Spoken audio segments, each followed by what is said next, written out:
Hello and welcome to the Cage Show. Let's do this. Let's do this. Let's do this. Let's do this.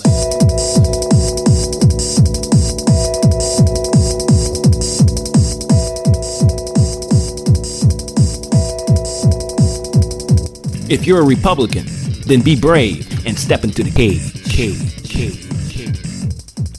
If you're a Democrat, then be brave and step into the cage. If religious, be brave and step right here and up, inside and into the cage. If secular or atheist, then I say step right up and right into the cage. Step into the cage and be brave. Welcome all to the Cage Show.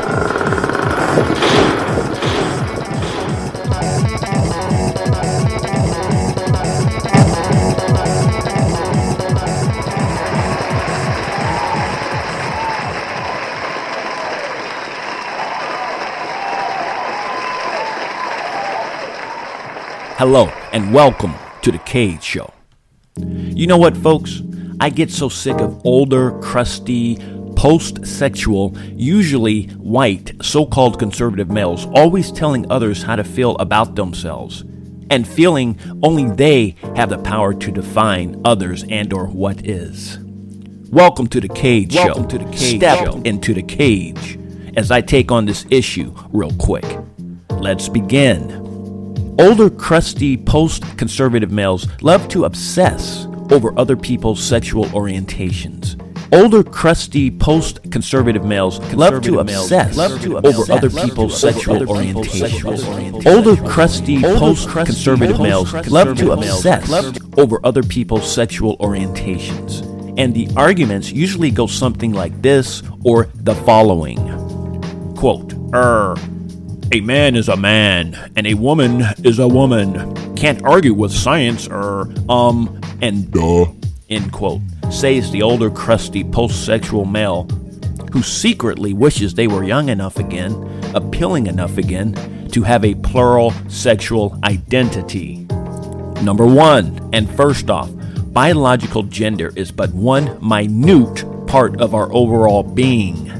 The main and really only practical purpose of biological gender is for procreation of species. Male/females get together, whether human, whether animal, amphibian, reptile, insects, birds, and etc., for the sole purpose of repopulating said species. There's nothing in nature that says how a female should act or dress and or behave. I mean, look at you can't separate a male cow from a freaking female cow. A male rhino from a female rhino. You know what I'm saying? Nature's like, forget about looks, man. We'll just go by scent. But let me get back on focus here. There's nothing in nature that says how a male should act, dress, or behave. All of that is dependent on culture, at least when it comes to humans. Which tends to change over time and millennia. WASP, white Anglo-Saxon Protestants in America, since colonialization, have pushed a visual narrative of how a female should act, dress, and behave, which has also changed over time. Just look at older photos of frontier women. And remember, there was a time when even in America it was near social blasphemy for a woman to wear pants. So even within the WASP culture, the visual narrative of female has changed over time. Point is, outside of the specific purpose of procreation, what does it really mean to be a male / and or a female? Anyone who studies history and culture knows that even in ancient European times, it was the men or males of class and status were the ones who adorned themselves in elaborate costumes, dress, and color. And the peasant women were the ones who were dull.